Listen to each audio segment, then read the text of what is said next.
Welcome to PrepsNet Coach Speak with Hayden Wildcats head football coach, Chad Eads, powered by Campus Traditions. Here's your host, Aubrey Johnson. Welcome back, Coach. Thank you very much. Good to see you guys again. All right, good to see you. So the last 2 weeks, you've had a couple of games. Unfortunately, it's been some tough sledding so far. Yeah. So let's talk about them real quick. All right. On August 28th, on the 29th, on a Friday night, you lost to Oak Grove, 39-14. Tell us about that game. Well, it was a tough game for us. I thought Oak Grove did a great job of running the ball, handling the clock. We struggled with their offense and getting the I think we're still early and learning each other and learning who can do what things correctly. Right. And we've got some, in that game kind of exposed some technique flaws in some positions that we're working through. And that's kind of part of it when you're a new coach in a new place and getting those things. It's a slow process and you got to find the little small victories along the way. But and then I thought offensively, we'd kind of taken a step back from the week before. Mm-hmm. Just how we played on the offensive line and so had some improvement. That exposed some things to us. We got to be a physical run team and then be able to throw the ball around a little bit. Right. Okay. So then you had last Friday night. You had an offensive shootout with Douglas.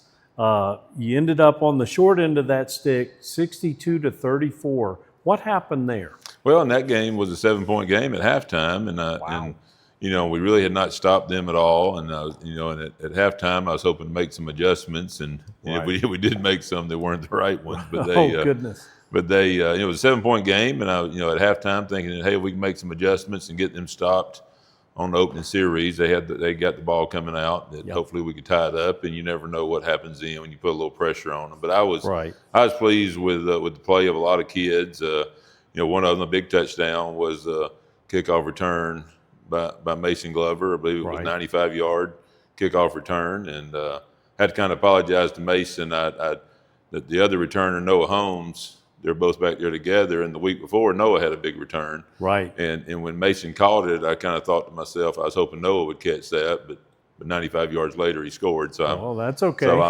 I'm okay with either one of them catching it. Yeah, for sure. But I was pleased with that group, and that was an exciting moment of the game, and it got us back into that game. Right. I thought our quarterback Everett Hicks has played well. He's continued to, I think, play well all year.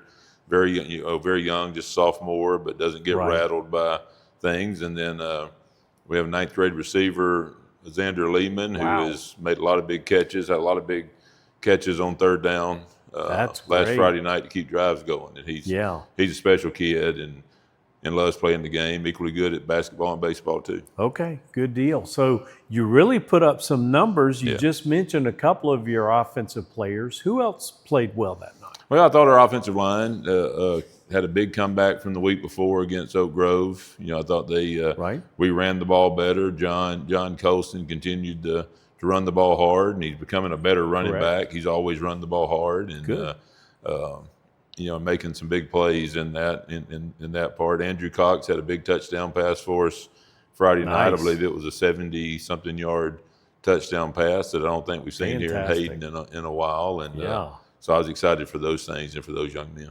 Good. So any injuries to note from the last 2 weeks? Now, little bumps and bruises, a few more kids wearing braces here or there and padding on certain places, but everything's in pretty good shape. And key to that is the way, it's as a coach, you want to go out and practice and continue to learn how to be a physical team, but you also have to get to Friday night healthy. Right. Gotcha. So 3 straight losses. I know y'all put up a lot of points in the last game, but those losses can tend to wear on the kids. Yeah. How do you address that and keep their spirits up? Well, you worry about that as a coach because you want them to see some fruits of their hard work. Absolutely. And I think the kind of the approach I've taken with them is I want to find something that each kid has improved on. If he's the right tackle and he's done something better than the week before, I want him to see that. I want to point it out to them. If our quarterback, any position, I want to find something. So I think you have to find those individual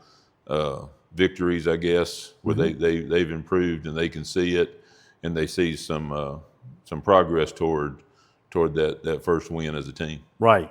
Good deal. So this Friday you play John Carroll. They are also 0-3 on the season so far. How do you address that team, and how do you prepare for it? Well, they played very good opponents and very talented opponents in their first three. Right. And, so when you watch them on film, I think they throw the ball around well, be the best passing offense we've seen. And, okay.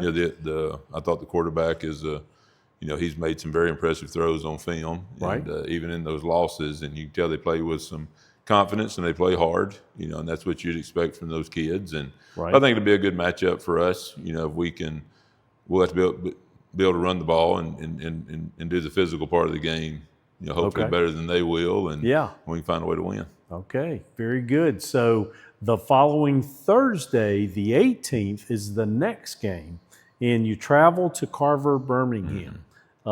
They just beat John Carroll 32-16.